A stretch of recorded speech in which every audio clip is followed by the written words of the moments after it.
कृष्ण भगवान ने, ठीक, कृष्ण भगवान जब बचपन में, देखो हर एक स्थान में अलग अलग, हमारे रामायण महाभारत जो मेन टेक्स्ट है, मेन तो यही है, और उसी में से बाकी सब पुराण निकला है।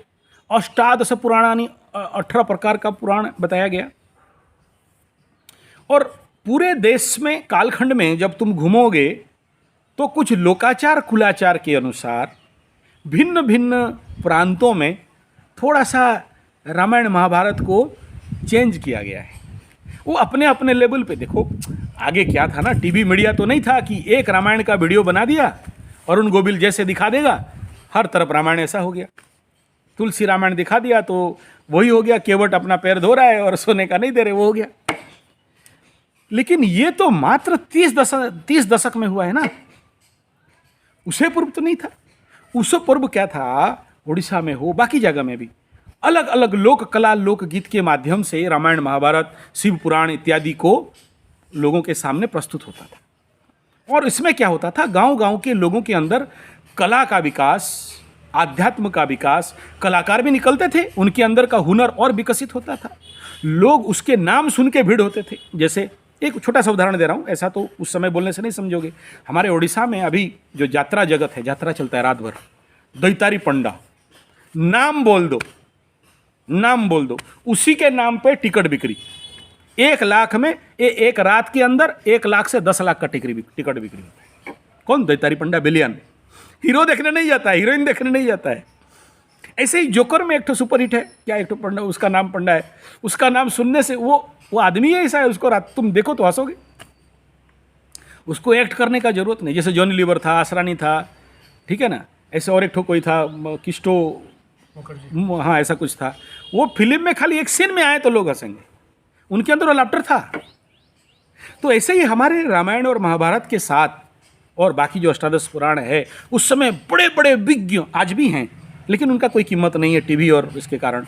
तो गांव गांव रात रात किसी गांव में चले 7 दिन का कथा करना है, पाला होता था हम लोगों का, पाला करना है, कीर्तन, बैठकी पाला, खड़ा पाला, प्रवचन, घुड़की नाच और गहन गंठी, ये उड़ीसा के सारे कल्चर है। नेट में देखोगे है अभी भी कुछ, बहुत सारे पाला मारोगे निकलेगा। बड़े विज्ञ पंडित, प्रचंड ज्ञानी, पुराण के एकदम महान वक्ता। तो लोकगीत लोक कला के अनुसार रामायण भिन्न भिन्न जगह में जाता है और कथाएं परिवर्तन हो जाती हैं। तो ये कृष्ण कथा भी ऐसा ही है, जिस प्रश्न को आप कर रहे हो ना, ये आसपास ऐसा ही है। अब इसका कौन सच कौन झूठ, कौन देखा था, कौन द्वारिकापुरी में था कि गधा, कृष्ण भगवान गधा का पैर पकड़े नहीं पकड़े ठीक। तो उसमें बचपन में अपने जो दादी माँ थी, नानी माँ थी, बचपन में हम लोग उसी के साथ लुका छुपी खेलते थे। हमको सुलाने के लिए मेरा माँ बोल दे रही सुला दो उसको, तो कैसे सुलाए, कहानी सुनाए। तो कहानी देखो, आज बच्चे कार्टून देख रहे हैं तो बर्बाद हो रहे हैं, उनका कल्पना शक्ति और सृजन शक्ति, क्रिएटिविटी खत्म हो रहा है। कहानी सुनने से क्या होता है, जैसे सादब बहू, तो एक राजा था या एक का सौदागर था, फिर हम लोग कल्पना करते थे मन में कि यह सौदागर घोड़े में बैठा है, मुकुट पहना है, आगे चल रहा है, पात्र मंत्री और सारा, और कैसा हुआ होगा, हमारा कल्पना शक्ति, क्रिएटिविटी बढ़ा। लेकिन आज सब कुछ कार्टून में देख लिया, बच्चों का सारा क्रिएटिविटी खत्म। तब वो लोग उपभोक्तावाद में फंसते हैं, तब ऑर्डर देंगे, ऑनलाइन खाएंगे, क्रिएटिविटी खत्म। ऐसे बहुत कुछ घटना है, लंबा बात नहीं बोलूँगा। अब सीधा टॉपिक पे आता हूँ। उसमें ये एंट्रेंस, मतलब कृष्ण भगवान को अक्रूर रुकना रथ में बुला के ला रहा है। कहाँ से? गोप वृंदावन इत्यादि, कहाँ से? राज कंस के दरबार में ला रहा है। तो कंस को डायरेक्ट नहीं मिल रहे हैं वहाँ, कृष्ण भगवान, कृष्ण लीला का जो एग्जैक्ट स्टोरी वहीं से स्टार्ट होता है। और कृष्ण भगवान उस समय वो अपने जो मथुरा नगरी या मथुरा कटक हम लोग उड़िया में बोलते हैं, वहाँ वो घूम रहे हैं, कंस के नगर में घूम रहे हैं।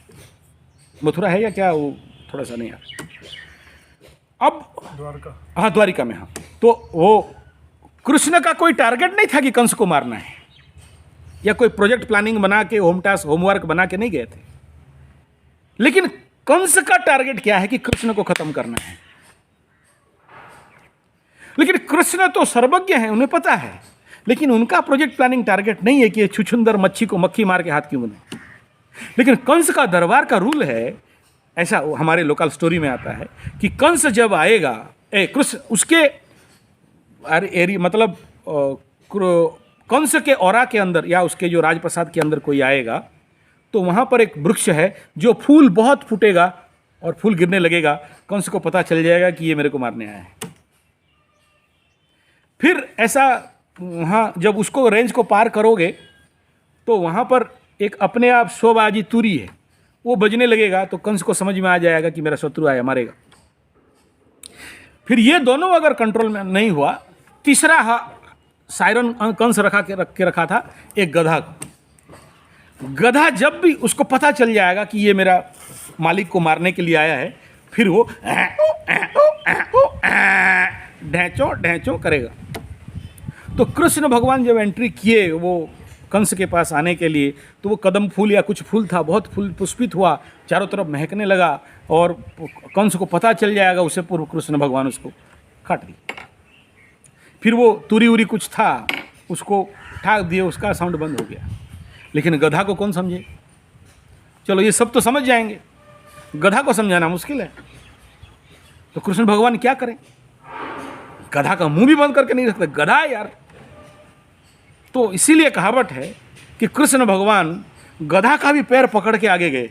गधा का पैर पकड़े, बोला ए बाप चुप रहो ना, मैं जा रहा हूँ अंदर, ठीक है।